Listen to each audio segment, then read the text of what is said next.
जय हिंद मेरे प्यारे दोस्तों, नेक्स्ट टाइम पर आपका स्वागत है। देखिए लगभग 1700 से ज़्यादा अधिक पोस्टों के लिए जो अभी हाल ही में राजस्थान के अंतर्गत पे हाई कोर्ट के लिए रिक्रूटमेंट, हाई कोर्ट बेस के अंतर्गत पे क्लर्क के लिए रिक्रूटमेंट है, तो उसका आखिर सिलेबस क्या है काफ़ी इंपॉर्टेंट हो जाता है जानने के लिए। बेसिक सा इन्फॉर्मेशन तो मेरा एक वीडियो के अंतर्गत आपको प्रोवाइड किया था कि आपको फॉर्म कैसे भरनी एलिजिबिलिटी बेस में, तो इसमें हम सिलेबस देखेंगे कि आपको एग्जामिनर किस रूप से क्वेश्चन पूछेगा। सॉलिड रूप से हमारे द्वारा आपके लिए इस चैनल नेक्स्ट टाइम पर आपके लिए प्रोवाइड करने की कोशिश की जाएगी। इससे पहले कि हम आगे बढ़े, यदि आपके द्वारा हमारे इस चैनल नेक्स्ट टाइम को सब्सक्राइब नहीं किया तो सब्सक्राइब कीजिए तथा बेल आइकन को प्रेस कीजिए। जो भी कंटेंट, जो भी इन्फॉर्मेशन हमारे द्वारा आपके लिए प्रोवाइड किया जाता है तो उसका नोटिफिकेशन आपके पास टाइम पर उपलब्ध हो जाएगा। जैसे कि इंग्लिश में से पढ़ने की आवश्यकता है नहीं, बस चिल्ड्रन बेस में थोड़ा सा हिंदी बेस में मैं समझा देता हूँ। अभ्यर्थियों को जो वरीयता है इस अनुसार राजस्थान उच्च न्यायालय, राजस्थान राज्य न्यायिक जो अकेडमी है अथवा जो राजस्थान राज्य विधि सेवा प्राधिकरण में चयन हेतु पात्रता के लिए 2 से अधिक जो संतान होने की जो निर्योग्यता के नियम के प्रयोजन होने की तिथि क्या है कि 29/9/2005 तथा जिला न्यायालयों एवं जिला विधिक सेवा प्राधिकरणों में चयन हेतु दिनांक 6/7/2010 समझी जाएगी। ठीक है, इसके अंतर्गत जो चिल्ड्रन संबंधी बेस है और परीक्षा का स्कीम जो बेस के अंतर्गत पे है, तो जैसे सिलेबस एग्जामिनेशन की बात करें तो यहाँ पर लिखा गया है कि द कॉम्पिटिटिव जो है examination shall be held to test of the ability of the जो है candidates in the following subject and each subject will carry the number of marks should as under. इसके अंतर्गत सब पे आपको मार्क्स इक्वल बेस में लगानी है, इस चीज़ का ध्यान रखना। सबसे पहले है रिटन टेस्ट की बात करें तो इसके अंतर्गत पे पेपर कैसा है कि दी रिटन टेस्ट सेल जो है इसके अंतर्गत पे तो जो टोटल पेपर है आपका 300 मार्क्स का, मैं शॉर्टली बता देता हूँ। ठीक है, ये देखिए 300 मार्क्स का आपका जो रिटन पहला टेस्ट होना है। तो पेपर फर्स्ट हिंदी होगा, पेपर सेकंड इंग्लिश होगा और बी मतलब पेपर बी, और पेपर सी की बात करें तो जनरल नॉलेज होगी। प्रत्येक कितना होगा 100 मार्क्स का होगा, मतलब 300 मार्क्स का हो गया ये। ठीक है, और इसी के अंतर्गत की बात करें तो जो यहाँ पर है, यहाँ पर जो मिनिमम मार्क्स बेस के अंतर्गत पे लिया जाएगा तो फॉर SC ST और फिजिकल हैंडीकैप जो कैंडिडेट है, तो अगर मिनिमम इस कैटेगरी बेस में 120 नंबर बनते हैं तब उसको लिया जाएगा 300 में से। ठीक है, अगर SC ST और फिजिकल हैंडीकैप में अगर कट ऑफ चली जाती है, अगर 120 से नीचे कट ऑफ मार्क्स आ गए तो सिलेक्शन किसी का नहीं होगा। ठीक, ध्यान रखना। और फॉर अदर कैंडिडेट के लिए क्या होगा कि 135 मार्क्स, मतलब क्या है कि मिनिमम इतना मार्क्स होना चाहिए। ऐसा होता है ना कि जैसे अब क्या हो गया, किसी का 100 आ गया या वो कैटेगरी में उसकी कट ऑफ 100 चले गए तो उस कैटेगरी बेस को नहीं लिया जाएगा। इस चीज़ का ध्यान रखना। मिनिमम मार्क्स आने कोई भी कैटेगरी, मतलब जो ST SC और फिजिकल हैंडीकैप के बेस के हैं तो मिनिमम 120 मार्क्स तो आने चाहिए 300 में से। और फॉर अदर कैंडिडेट के लिए कितनी होनी चाहिए 135 मार्क्स। 2 आवर्स में आपका पेपर लिया जाएगा, 2 घंटे का 120 मिनट का आपका पेपर होगा।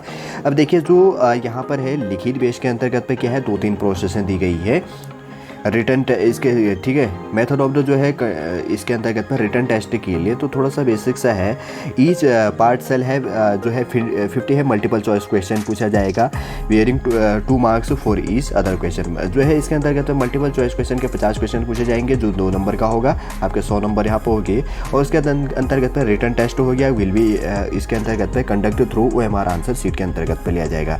There shall be no negative marks for जो है रॉन्ग आंसर के बेस के अंतर्गत पे इन जो रिटर्न टेस्ट के बेस के अंतर्गत पे जो रिटर्न टेस्ट होना है तो आपको शॉर्टली देख लो 50 मल्टीपल चॉइस क्वेश्चन पूछा जाएगा, 2 मार्क्स का होगा, 100 हो गया। और इसके अंतर्गत पे OMR सीट पर लिया जाएगा। और इसी के अंतर्गत की बात करें तो मतलब ऑफलाइन बेस में एग्जाम होगा और रिटर्न टेस्ट के अंतर्गत में माइनस मार्किंग नहीं होगी, ये काफ़ी अच्छी बात है। ठीक है, इसके अंतर्गत पे थोड़ा सा देख लो सिलेबस बेस के अंतर्गत पे हिंदी की बात करें तो हिंदी में क्या क्या पूछा जा रहा है। हिंदी पे आपको संधि पूछा जाएगा, संधि के भी समाज संबंधी और उपसर्ग संबंधी, प्रत्यक्ष हो गया, पर्यायवाची हो गया, विपरीत हो गया, अनेकार्थ शब्द हो गए, शब्द युग में या समृद्ध जो भी इसके अंतर्गत पर शब्द शुद्धियाँ होगी, वाक्य शुद्धियाँ होगी, वाच्य हो गया और वाक्यांश के लिए एक सार्थक शब्द हो गया और मुहावरे तथा लोकोक्तियाँ होगी हिंदी बेस में। इंग्लिश बेस में देख लो काफ़ी इंपॉर्टेंट है। जैसे यहाँ पर आया गया है कि इंप्रूवमेंट ऑफ सेंटेंस, इंप्रूवमेंट करना होगा, टेंस हो गया, सीक्वेंस ऑफ टेंस हो गया सेकंड नंबर, और वॉइस एक्टिव पैसिव वॉइस हो गया, नरेशन हो गया, डायरेक्ट इनडायरेक्ट, और ट्रांसफॉर्मेशन ऑफ सेंटेंस बेस के अंतर्गत पे पूछा जाएगा एसर्टिव टू नेगेटिव और इंट्रोगेटिव, एक्सक्लेमेटरी एंड जो भी है एक्सेट्रा बेस। ठीक, 6 नंबर की बात करें तो यूज़ ऑफ आर्टिकल हो गया, ये एंड जो आर्टिकल हो गया डिटरमाइन करना है उसके अंतर्गत पे। प्रीपोजिशन बेस के अंतर्गत पे। 7 नंबर का है करेक्शन ऑफ जो सेंटेंस है इंक्लूडिंग सब्जेक्ट वर्ब और एग्रीमेंट, उसके अंतर्गत पे डिग्री ऑफ हो गया एडजेक्टिव।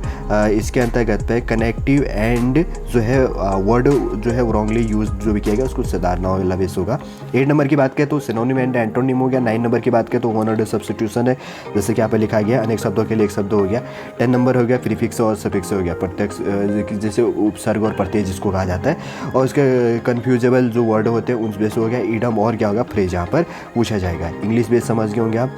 आगे बात करते हैं जो जनरल नॉलेज के बेस के लिए है। जनरल नॉलेज बेस में आपको पूछा जाएगा यहाँ पे करंट अफेयर और जियोग्राफी एंड जो है नेचुरल रिसोर्स बेस के अंतर्गत पे पूछा जाएगा, और historical and cultural of Rajasthan base से पूछा जाएगा। अब देखिए जो बी से सेक्शन बी के बेस के अंतर्गत आपको टाइपिंग होना है। टाइपिंग जो है इसके अंतर्गत पे राइटिंग टेस्ट कंप्यूटर बेस के अंतर्गत होना, तो कैसे लिया जाएगा। पेपर फर्स्ट हो गया स्पीड टेस्ट, और पेपर सेकंड के अंतर्गत पे इफिशियंसी टेस्ट है। ध्यान रखो पेपर फर्स्ट के अंतर्गत पे जो टाइपिंग टेस्ट है हिंदी इंग्लिश बेस के अंतर्गत हो गया। ड्यूरेशन अवधि होगी 5 मिनट के अंतर्गत पे 5-5 मिनट का लिया जाएगा। और मार्क्स की बात करें तो इसके अंतर्गत 25 मार्क्स 25 मार्क्स का हो गया। और इफिशियंसी जो टेस्ट है तो 10 मार्क्स का हो गया, और ड्यूरेशन अवधि मतलब 10 मिनट का होगा, 50 मार्क्स का होगा। और इसके अंतर्गत पे मिनिमम मार्क्स देखिए ST और फिजिकल हैंडीकैप के लिए मिनिमम 20 मार्क्स लाना जरूरी है। और उसी के अंतर्गत पे इफिशियंसी टेस्ट के बेस के अंतर्गत पर भी ST और फिजिकल हैंडीकैप के लिए 20 मार्क्स लाना 25 से जरूरी है।